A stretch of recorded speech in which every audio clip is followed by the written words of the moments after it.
What if I told you? What if I told you? Okay, let's see. I'm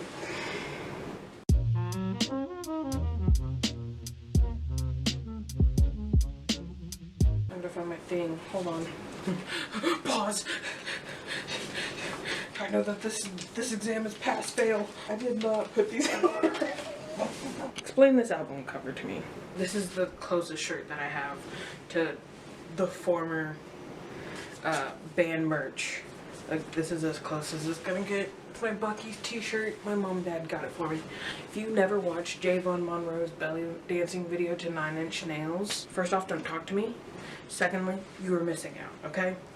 Point blank period. This is baby girl. Baby boy, should I say. Also, don't mind me. I'm taking a page out of Nicole Raffy's book with her lore videos, except I'm not taping into this door because this door has had a rough go at it. To start us off, I started listening to Blood on the Dance Floor at 13 after a girl that pierced her own lip with safety pins introduced me to I Heart Hello Kitty, which is the EP. I won't get into a lot about what I Heart Hello Kitty is about, but if you've ever heard of Dot Dot Curve, which was in that same scene around the same time, it was mostly that vibe. Super vulgar, spelling Hello Kitty, talking about sex. I say it was groundbreaking, just kind of like a grab. Speaking of grab, I saw a hair on my light. Okay, so starting from there, so starting from there, I have these cute little pictures that I cut out, and I'm realizing that they are definitely a nuisance right now. Ricky, when I catch you, Ricky. Ricky, when I catch you, Ricky.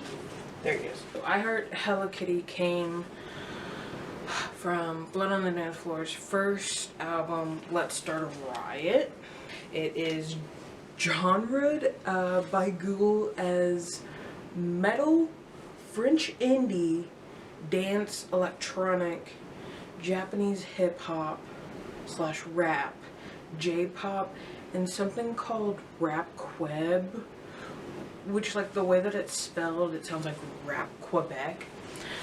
Literally, it's just like baby screamo music, I guess you could say, but it's not poor babies because it's absolutely vulgar. Okay, this is where Davi Vanity, who is the band, I say band very loosely in quotations, this is his starting point. He's the ground member. He formed it, he's going to die with it, that's the entire thing. Davi Vanity, sorry, wrong picture. Davi Vanity. Honestly, putting them back and forth, like, it's surprising.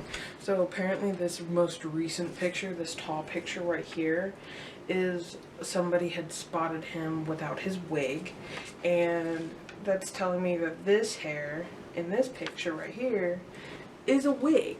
So that's fun. Love that for him. It's like the hair and the makeup is obviously giving Slay Queen Girl Boss. Founding member of Blood on the Dance Floor. I don't have pictures for his backing vocals and the people that play the vocals and guitar, but their names are Christopher Mongilo, I think I'm saying that right, and Rebecca Fugate. When I say that's how it's, or Fugate, F-U-G-A-T-E, backing vocals, guitar, and keyboard respectively. So from this album, and finding all of these albums again really triggered something in my little pre-cortex, or it was fully formed. Definitely songs that are ingrained in my brain from this album are You're a Dancer, You're Not a Lover, Let's Start a Riot, obviously the titular song for this album, Bitches Get Stitches, Sex and Violence, and I Hope You Choke. And I know that sounds super violent, but like, I can't even say that it was a sign of the time. It was just the music itself. I can't even back it at this point. Unfortunately, after this album came out, Mongilo and Fugate, Rebecca left the band. It was also at this time that Mr. Dope. It was also at this time that Davi whose real name is Jesus David Torres, mentioned that Rebecca, the backing vocals and keyboard artist, had passed away from a car accident. And most recently on the Reddit page, it was confirmed that that was untrue. I don't know where that came from. Like, I know that at one point somebody had mentioned that he wrote songs about her, and I think that it was speculated that they were dating for a short period of time, but that's that point. So from there, we have the second album of Blood on the Dance Floor, which is It's Hard to Be a Diamond in a Rhinestone World. Wild title. Wildest title, honestly. This also came out in 2008, and this introduces Garrett XD. I cannot remember his actual name, literally blinking, and he's the initial twin. Garrett XD. When I think of Garrett XD, I literally just think of this picture of him taking out Davi. This one, he's not even all that blonde. I made the joke and I completely take it back. This is Garrett. Garrett is hired to do backup vocals and introduce the screaming aspect of Blood on the Dance Floor. For this album, It's Hard to Be a Diamond in a Rhinestone World, they only sold 300 copies. Do you hear me? 300 copies. 300. Don't ask me why when I was doing this research, when I heard that, I was like, makes sense. This one? This, However, 13-year-old me, finding this shit out, previously downloaded songs on my iPod Nano. I'm not saying like I have my Nano so I can have all the songs. Literally when I turned, what, 16, 17, and I found this Baby Girl Again, all of my Blood on the Dance Floor songs, they got wiped. Like, I don't even have a single Blood on the Dance Floor song. It got replaced by State Champs, All Time Low, Pierce the Veil, Sleeping with Sirens, just to name a few. A little bit of Asking Alexandria. Previously downloaded on my iPod Nano were Slash Gash, Terror Crew Anthem, S My D, Save the Rave, I'm a Monster, which was my brain worm because there was only 16 words in it, Wet Dream War Machine, I'm Having Flashbacks. They re-released songs as like an EP so it would get more traction, and those two songs were definitely Miss Bipolar, super controversial, and Suicide Club, which I don't even have to say. You know how bad that is. Let's take a breather so I can explain what this music actually is and how I would describe it. It was some type of soft screamo, like a pop screamo, but the lyrics, as stated from Wikipedia, are hypersexual, heavily auto-tuned. They said crunkcore. I have no clue what a crunkcore is. I've never heard of crunkcore. I'm sure that you could put ... curve in that. It was just like an era of music that was just like so insanely eardrum bleed, but at the same time like people liked it. So that's cool. The lyrics, the vibes, insanely misogynistic. That was just half of the people in 2008. Don't ask me how, don't ask me why. Yikes, even saying that out loud, it hurts my heart. So, with that being said, let us read a lyric from Slash Gash Terror Crew Anthem. Bend over, shake those titties, pull over, Hello Kitty, back it up like a U-Haul truck, sock it to me, rub my junk.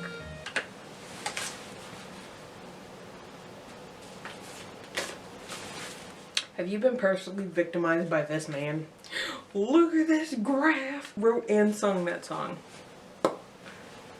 I had no shame in it either. And because of that, you can see why my parents were concerned. This was a phase, this was a turning in my life from 13 to 16 or 17, I guess, until I fell out of it. Getting back to the band, Vanity and Ecstasy, they went on the OMFG tour. This is kind of like the promo, like their little secret album that they put out while they were going on the OMFG tour in 2011. However, this is the last time we will see Mr. Garrett Ecstasy. All of the songs that they recorded for this album came out, and they had a completely different version of the same songs because Garrett left the band and was replaced by Javon Monroe. This right here, that's baby boy. You see him? We love him. He deserves all the happiness in the world. This right here, that's my baby.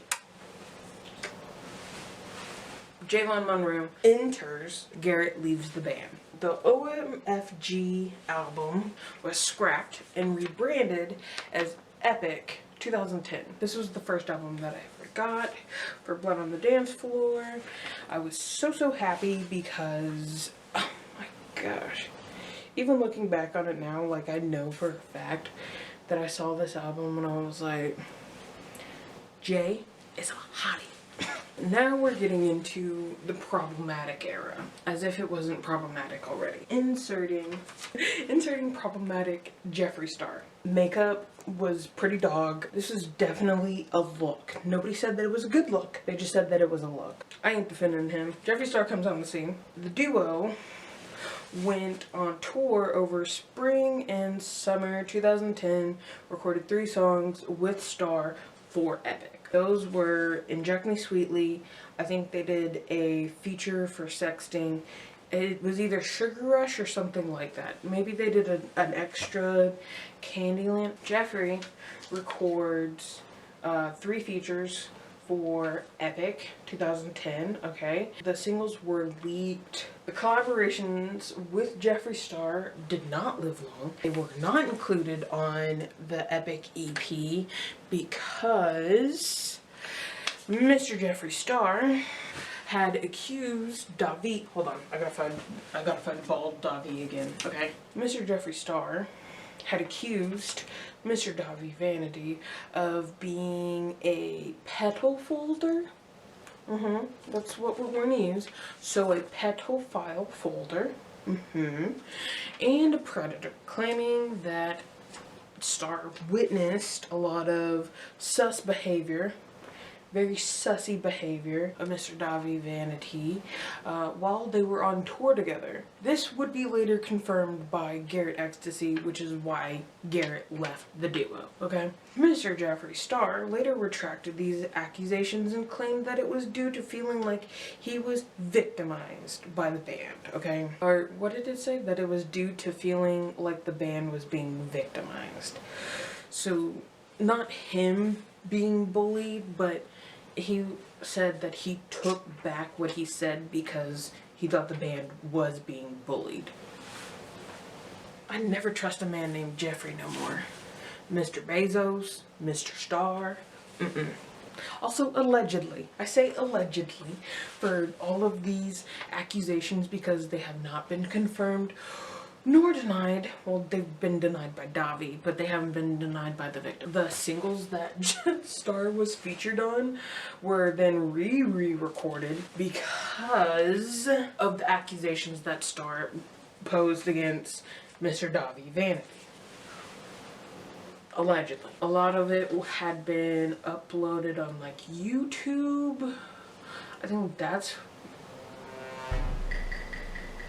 No, that's not where I got most of my Blood on the Dance Floor songs. I don't know what you're talking about. I am a responsible, tax-paying adult who does not torrent music from YouTube or any other websites. Going back to Epic, so Epic was charted at number 5 on the electronic / dance genre of Billboard charts, and the band headlined their Part 1 and Part 2 tour of Epic for the album. This was the first album that I ever physically owned. It held a really nice place in my heart.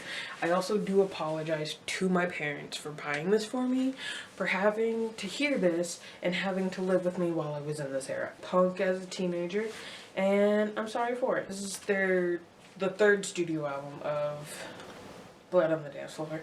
I also remember vividly that this album I wanted to get a tattoo of. The song Believe, which is either track 10 or 11, I can't really remember. I wanted it on my rib cage.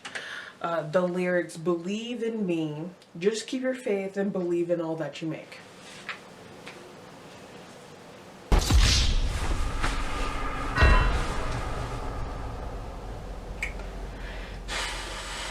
Yeah, I'm very glad that I didn't have money to spend that shit on, because I would be shit out of luck right now. Tracks that were on repeat from Epic, from me, were Sugar Rush, Lose Control, Candyland, Sexting. We've got Believe, It's On Like Donkey Kong, and I learned way too many sexual terms for this, and I learned all the lyrics for it, okay?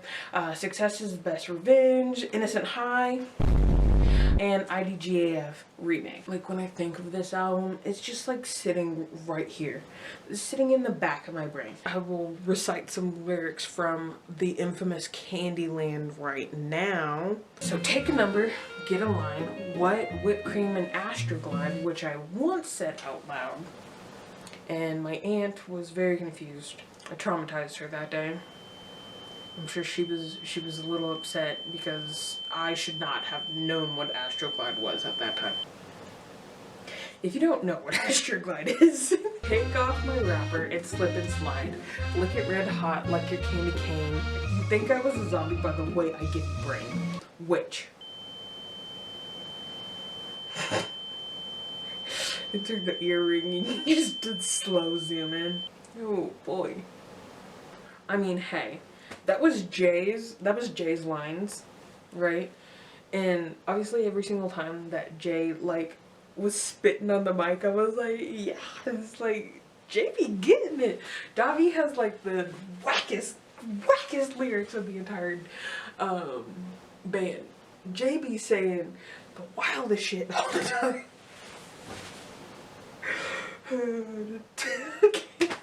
I was in high school when this album came out. One of the tracks on this album was, in fact, Innocent High. If you hadn't guessed it from the title of the song, Innocent High is about a teacher-student relationship. Oh, I'm gonna lose my mind. And it's definitely, like, it's graphic, as all of their other songs are. I don't know why you're surprised at this point, okay? I know that while I was in high school, Davi and Jay are definitely adults, and, you know, in that frame of mind, so Davi and Jay are adults, obviously. I think that in the context of age, Davi is older than Jay, and that when they're singing this, there's nothing wrong in, like, that frame of mind. However, not only are we, like, we could definitely, like, circle around, like, the fact that, like, Davi is a petal file folder and, you know, predatory, allegedly. We could definitely relate to that, to this song.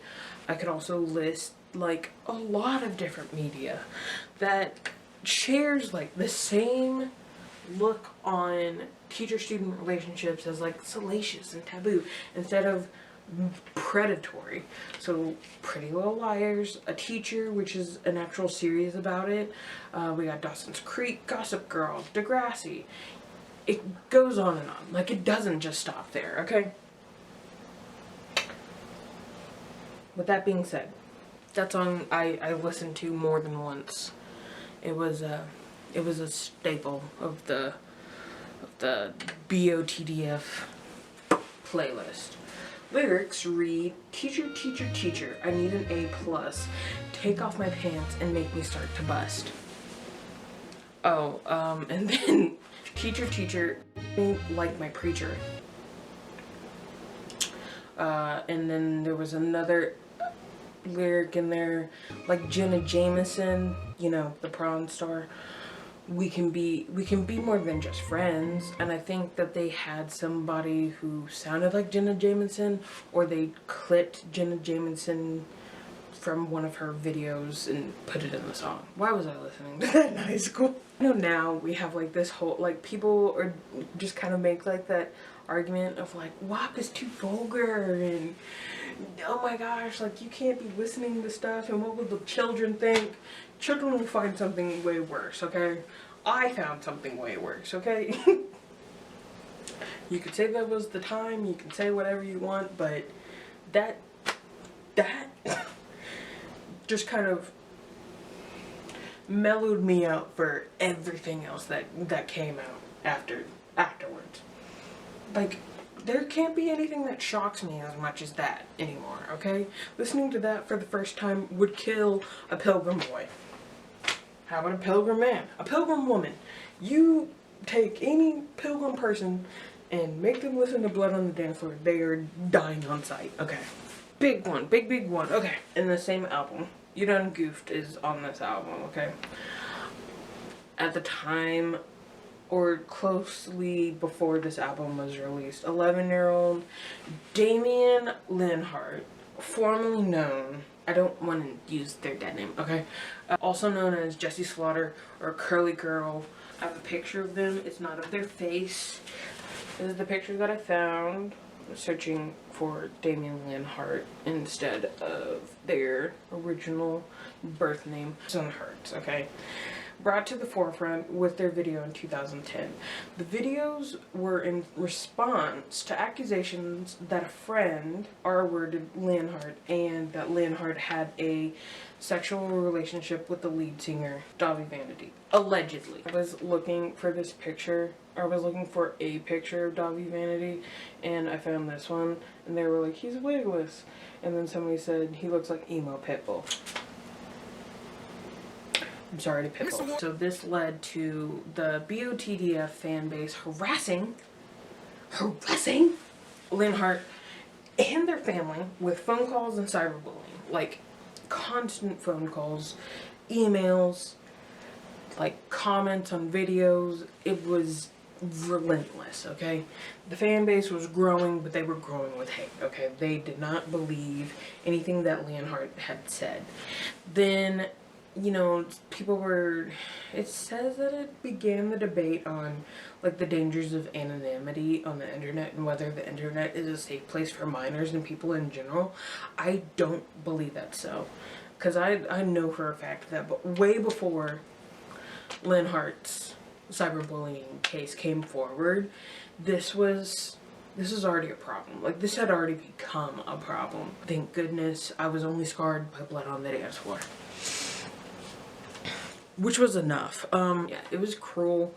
They got a lot of harassing messages. They were told that they were a liar a lot. People were just making memes out of them.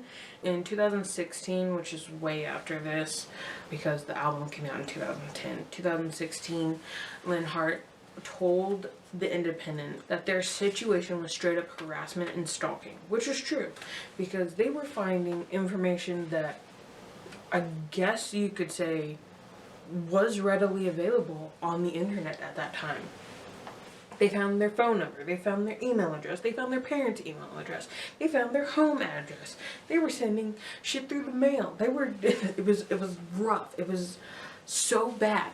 Davi denied all of the allegations against him, also denied knowing Linhart, also claiming that they had a mental illness.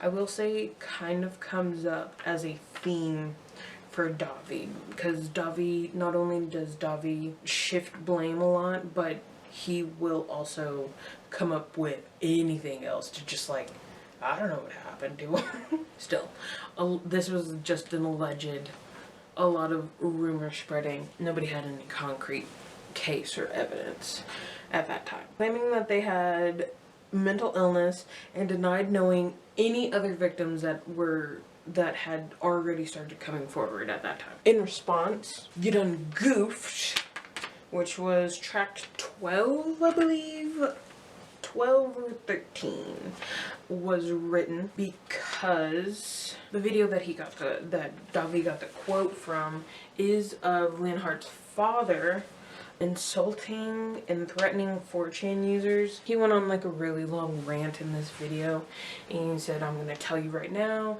this is from her father. You bunch of lying no good punks. You better not write one more thing or screw with my computer again. You'll be arrested. End of conversation from her father.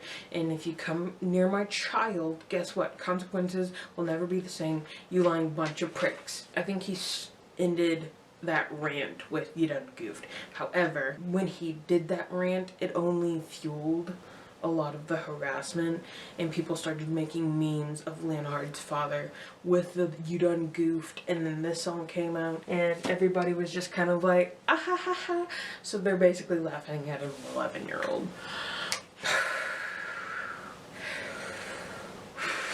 Okay, sorry, I needed a deep breath because I knew that I was going to have to cover that, and I knew that I was going to have to talk about it, but I didn't think that it would actually make me still kind of upset. Like, however, it gets way worse from here, okay? You were either a Davi fan or a J fan, and if you're a J fan, you are now gay. I don't make the rules, I'm sorry. This seems like a good place to like just stop and input some of the songs that weren't tethered to an actual album, or they just kind of got lost in the track listing and they never had like a concrete place of where they went because it was mixed up from the beginning. Excuse me, between Garrett and Jay's vocals overlapped for a short period of time, so you couldn't really recognize it unless you decided to go digital digging. Death to Your Heart, I know that from a little bit more research, people were saying that it was a part of Epic. It's not listed on the track listing, and it's definitely not listed on the extended release version. There's two very different parts to that. So you can recognize between Jay and Garrett. I don't know how to describe it, honestly, off the top of my head. Jay has a kind of like, his is like a more mellow, and then Garrett's is kind of like, I would say just a little bit deeper. Their screams sound the same.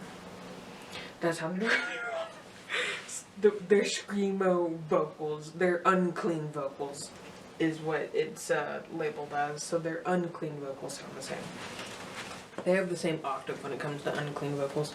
Designed to Kill was another one that was a staple for young Rawr XD. Designed to Kill was exclusively a Garrett song. Mr. Ecstasy, as I like to call him. Every single time that I listen to a Blood on the Dance Floor song, like, you know who carried the vocals and who didn't. Okay, now I'm not gonna throw a lot more shade, because I already threw enough shade.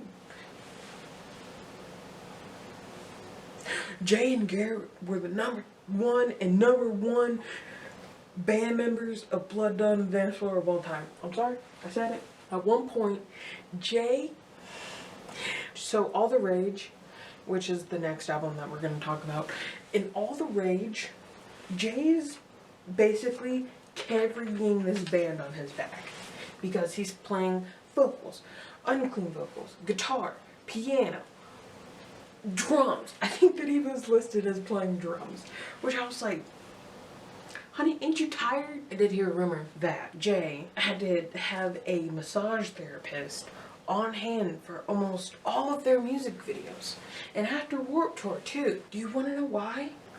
Because he was carrying the band on his back, okay? Davi. Trash. IDGAF was another song that was also like, it kind of waited between Garrett and Jay. I don't have a favorite of that version because I know that IDGAF just went hard for no reason whatsoever. Emotional Support Squishmallow. Okay, after Epic came out, BOTDF started recording the 4th studio album, which is All the Rage. I'm so proud of myself for holding that upright this time, which came out in 2011. This album featured Layden O'Grady, who I previously did not know about, JJ Demon, still don't know about, and Nick Nasty. Have no clue who those people are. I just know that it was on the page that I was looking up research for. Even upon looking at the track listing again, I have no clue what JJ Demon and Nick Nasty were on this album. So, goodbye Epic. We are now in All the Rage era. This had a lot more of my favorite songs on it. This new era was pretty good. It had Yo Ho, which is Yo Ho. Plur, which is Peace, Love, Unity, Respect. It is a well-known acronym in the rave community. A happy Valentine's Day. It's Valentine, but it's spelled as violent. You know, looking at it right now, it kind of looks like it says violet.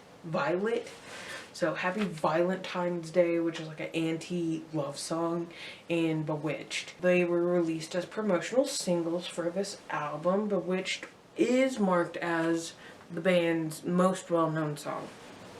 And that is the song that it also features Lady No Grady. I went back and started watching the music video for Bewitched. Do I remember what Bewitched is about? And this is peak like sophomore junior era. Sophomore era.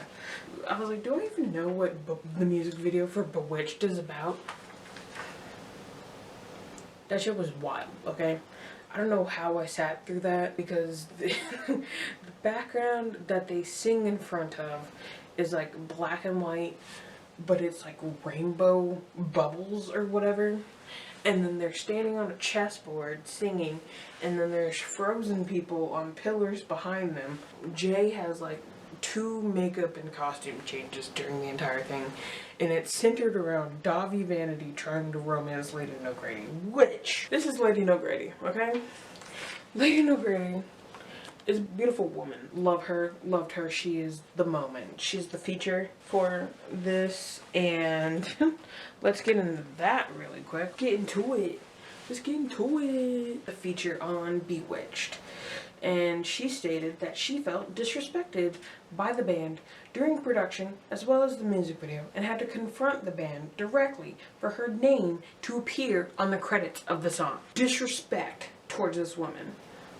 Write her check. Run her money. Do you not understand? Run them pearls, hoe.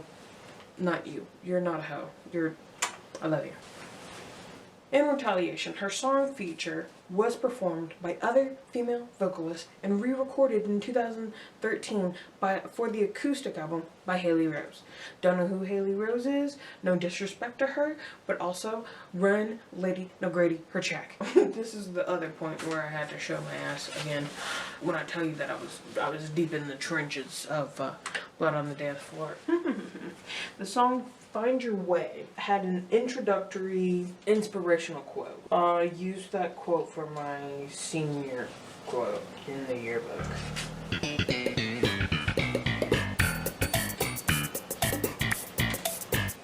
And I never really shared that until like now. My bad, dog. Nobody would ever guess that. Like, at any point, nobody would ever guess that. But at the same time, in high school, as a senior, I had narrowed it down to 2 choices as what I wanted for my senior quote. It was either going to be the Find Your Way one, or it was going to be Don't Believe It, Just Be It, which is from Rocky Horror Picture Show. I'm sure that if somebody looked back on my senior yearbook 35 years from now, they'd be like, what's a Dr. Frankenfurter? And then they would find it, and then they'd fall in love with Rocky Horror Picture Show. That's just what I'm guessing. But I didn't choose that, so I chose the Find Your Way as a senior quote. And I'd never realized when I wrote it down and when I heard it in the song that it was misquoted until after it was published in the yearbook. So it was misquoted. The quote itself is, any intelligent fool can make things bigger and more complex and more violent. It takes a touch of genius and a lot of courage to move in the opposite direction. It was not actually quoted by Albert Einstein as said in the song. It was quoted by Mr. E.F. Schumacher. Don't ask me why I decided to print a picture of this man. We're just going to hold on to this for a record silence because he is the one that said this, and I should give this white man his respect. Okay. Popular repeats on this for me were definitely Bewitched, Happy Valentine's Day, X times 3, Fleur, Star Power. In this, they had the little flip book of the different pictures that they decided to do. So we have Bewitched, Valentine's Day. I don't know if I can show all that. Valentine's Day, X times 3, which this one was definitely like, it's got a bunch of girls. Jay, who is notably unstraight, is sitting with a girl on his lap, and Davi, who really can't keep bitches is what I should say, is standing next to a girl, and then in the corner there's 2 girls that are about to kiss. I didn't have to describe that to you. I just wanted to let you know what. And then Star Power. Jay just be looking like a cute, tall furry. So I'll read from Yoho. This is the introductory for Yoho. It says, a pirate walks into the bar. The bartender asks, what's with the steering wheel in your pants? The pirate says, "Arr, it's driving me nuts." Yeah, found an infinite money glitch, but it's for my camera. If I just keep turning it off and turning it back on, I will always have 2 bars for my battery. Okay, so I've been listening back to Yoho for my research because I was trying to find the cringiest lines from all of my favorite songs. In listening to Yoho again, Davi cannot rap. He cannot. He has like the talk rapping. Obviously, Jay spits bars a lot faster than he does, so it sounds like rapping. Jay can like talk very, very quickly. I don't know if that was like a skill that he like brought up as his resume for Blood on the Dance Floor. But Davi cannot rap. He has never been able to rap. His rapping gives off, I said that it gives like, hello my fellow kids vibe, which is not good because he should be kept away from kids, allegedly. Bro! Oh my. You trying to kill me? Are you trying to kill me? Now seems like it would be a good time to bring up the allegations for Mr. Davi Vanity before we get to the last studio album that I ever listened to. So as they kept progressing forward, a lot more victims of Davi's alleged predatory behavior came forward. And they were starting to get listened to, thankfully. So allegations, they started back in 2009. Which one of them had led to Vanity's arrest? I'm not sure charges were ever brought. I'm sure that they were definitely dropped. Spanning back to 2009, 21 women came forward against Vanity for Essay, the big M word, and Grape. Garrett Ecstasy, Jeffree Star, and Jay Vaughn, who left the band in 2016, have all described Vanity's alleged predatory behavior. Like questionable predatory behavior towards underage girls. And it's always they were underage when he met them, and other adults coming forward talking about this. Star, previously stated that he had observed Vanity engage in such behavior during the band's Warped Tour and All the Rage tour in 2012. In pattern, many of the accusers were underage during the alleged attacks, as I said. Which is also interesting because Jeffree Star had that falling out from Epic, but then Jeffree Star came back and befriended them again, but he wasn't featured on anything, but he was just hanging out to hang out. Jeffree Star be in the wrong circles, allegedly. Because of all of the allegations, Blood on the Dance Floor was removed from the Combi Christ tour in 2014. Big Cartel also removed their merchandise from the website in 2018. Spotify, Google Play removed their music in 2019 for violating prohibited content policies. Vanity has also denied the allegations, or he has responded to the allegations with denial, threats, and evasion, and also as recently as 2020, Chris Hansen has announced an investigation against Davi. Chris Hansen would later describe Leonhard as victim 0 in an interview with the accusers against Davi Vanity. So victim 0 of 21. It's wild, man. Oh my god. in 2020, the FBI also confirmed that they were investigating allegations against Vanity. Former fans of the band, again, I say in quotations, I hate calling them a band, it's a duo, started a Reddit community called Davi Vanity, is a PEDO. We all know what that's spelled. Started this Reddit page in 2020 to expose the front member and update the ongoing criminal investigation against him. There's a lot of merch burning on this page, which I very much enjoyed. There's a lot of discussions about former girlfriends of Davi Vanity. People were definitely sharing most recent update of Davi, where he's now on TikTok, which is a problem. So majority of this was coming forward from 2009 to the pinnacle of all the rage, along with treatment of Lady O'Grady, which was definitely a souring point for me. Now we are into our culminated weird ass, this one. Explain this to a pilgrim child, they will spontaneously combust.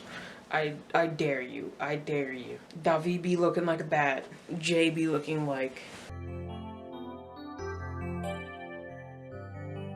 I don't even know. I can't even describe as what Jay's outfit is on this, okay? So they released Evolution, 2012, turning from electropop to a dubstep, ravecore kind of sound. Joel Madden of Good Charlotte was collaborated with, along with Amelia Arsenic from Angel Spit. This is the last album that I received in my face, 2012. A notable song on this one, the only one that still haunts me to this day, is Revenge Prawn. It's not spelled prawn, but you know what I'm talking about. I paid $1.29 on the Apple Music store for this song because it seemed like it was the only song that I would like.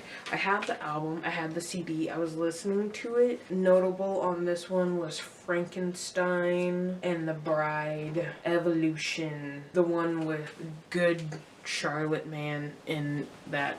Also, Jeffree Star comes back for a feature. So yeah, I paid $1.29 for that song. Definitely did not sit right with me. If you are unaware of the term revenge porn, it's the distribution of explicit videos and or images of individuals without their consent.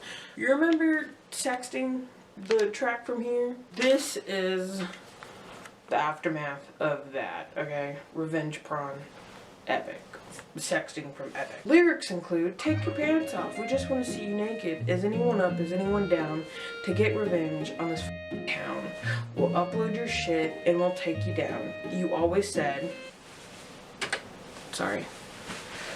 You always said you would die to be famous, but you never thought it would be because of your you f***ed up when you f***ed around another E-slut making mom and dad proud.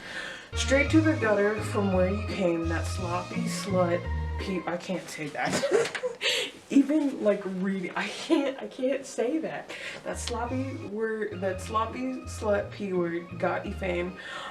Call it that, but you got it all wrong. Your face is famous for sucking my dong. I have no words. Literally, don't actually send me to jail, but like I know that is wrong, okay? I know. It's foul. I know it is. Personally did not appreciate spending $1.29 on that song in the first place. I listened to it twice because I was also playing Duke Nukem Forever. I remember that vividly, and then I realized that instead of listening to that, I should just listen to the song that was played in the Duke Nukem trailer, which is Mickey Avalon, which I later became to love, okay? I love Mickey Avalon. Sue me. Rereading those lyrics again was definitely not something that I was looking forward to. It was definitely a shock. However, the worst part of that song, aside from the album cover, which is a heinous photoshopping crime, I don't know who did this. They should definitely be persecuted to the highest degree because of this. They used jewels.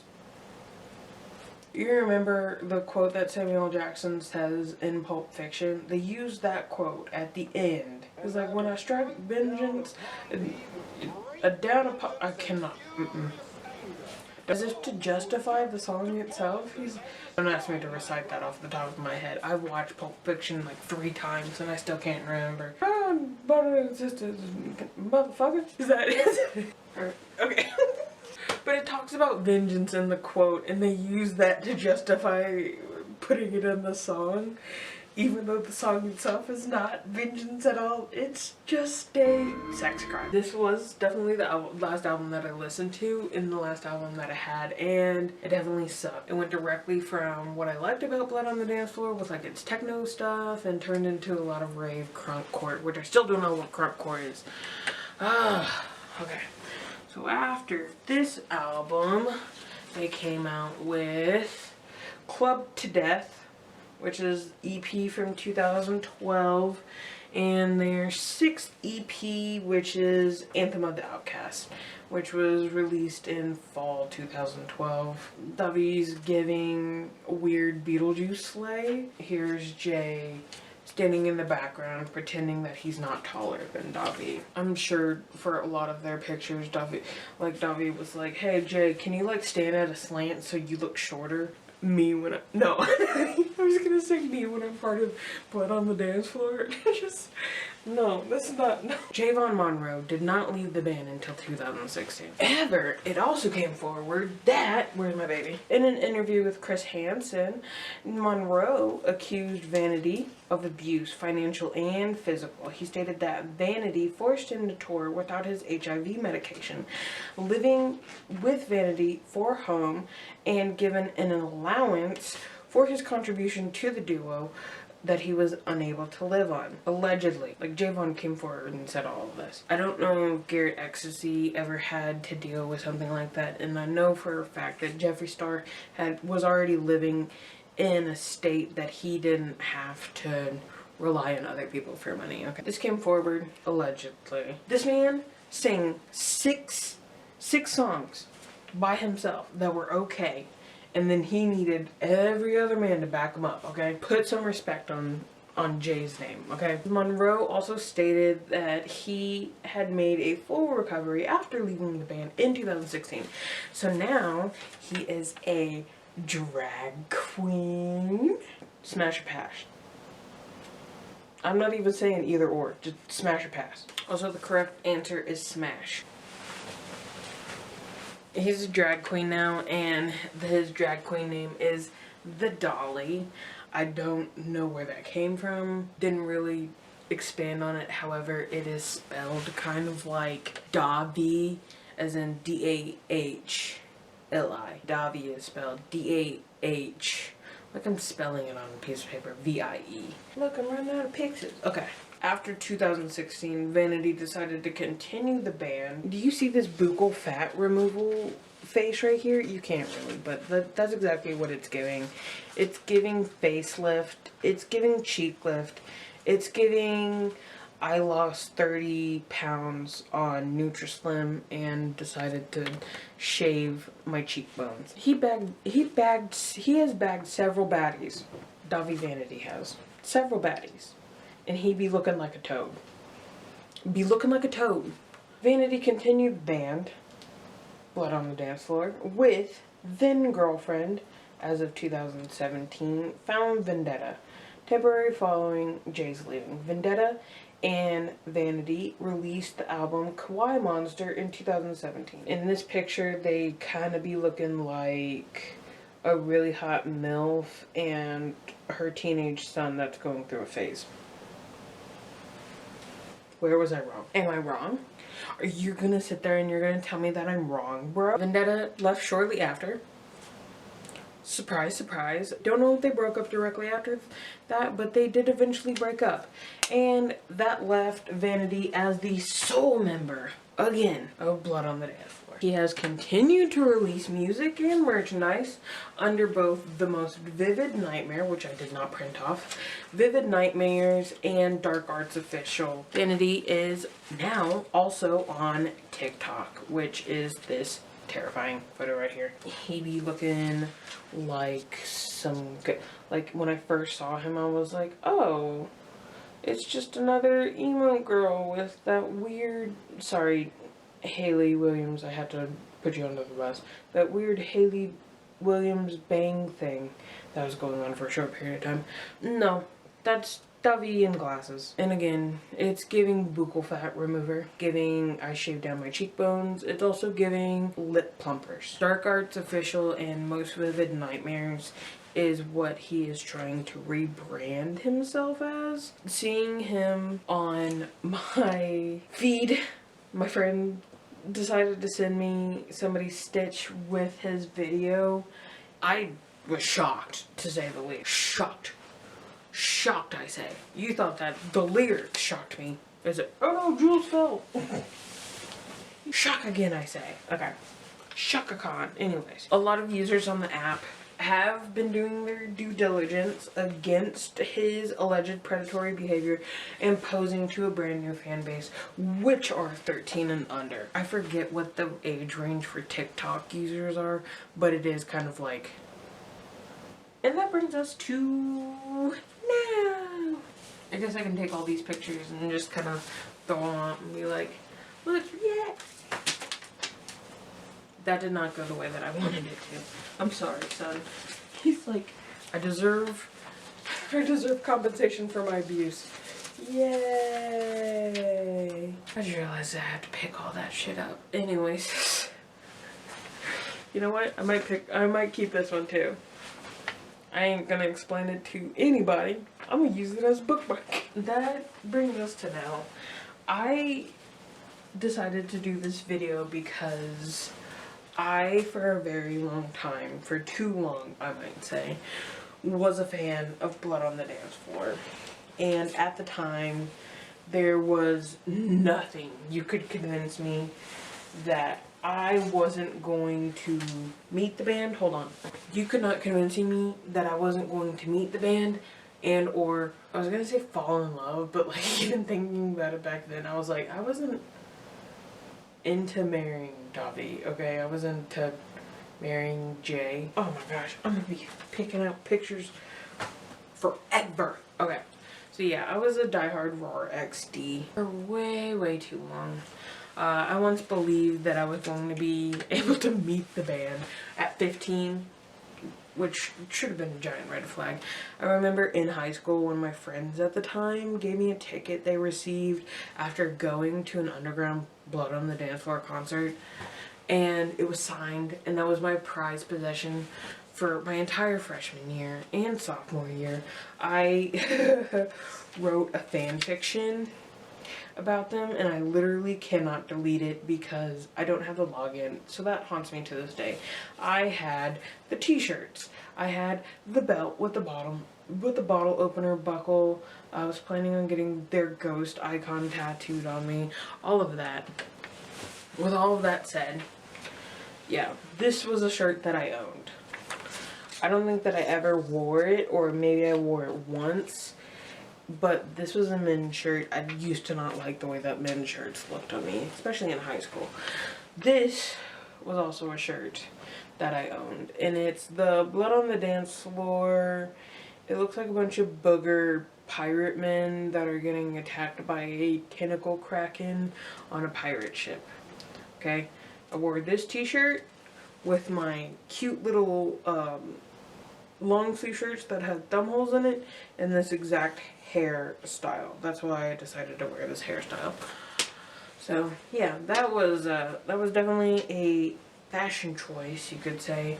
I decided to do all of this because it was my special interest at the time, and looking back on it, hindsight is definitely 20/20, and I want to just say thank you to everyone, and I mean everyone who stuck around during that embarrassing phase, because it was definitely kind of cringe. That was so annoying, and I know I'm annoying now, but at least it's not that anymore. Right on, bub. He said this piece of paper. Yeah, no, that's definitely all that I have on the subject. That's all that I have on the subject. I guess if I were to do another subject kind of like this, it would probably either be Ninja Sex Party or maybe Mickey Avalon. I don't know. I don't think that I did a lot of lore for Mickey Avalon, or dug deep into Mickey Avalon. But it would probably be Ninja Sex Party next. if I were to do another one. Other than that, I don't think that I have anything else that I wanted to say. Except, oh, this is alleged.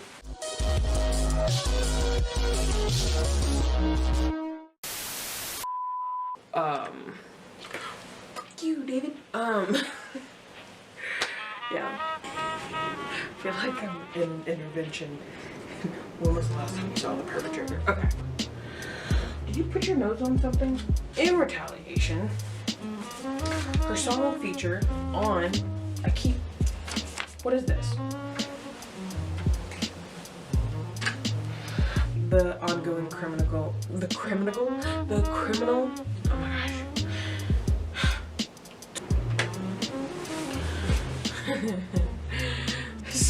I don't know what, he's such a freak. Oh my god. It's,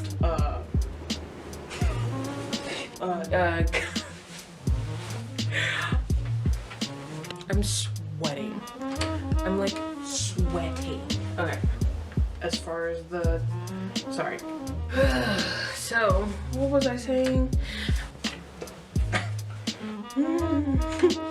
Oh, now we get to do, holy shit. Inserting. I did it again. I'm sorry, my eyes are literally watering right now. Features that Jarvis. I wonder if it counts if you say it like, not sarcastically, but you say it in a way that you just kind of throw shade. Look.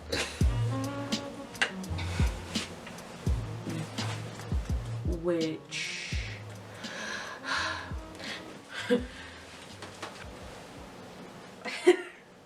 there's a lot of time I'm gonna use that picture of E.F. Schumacher.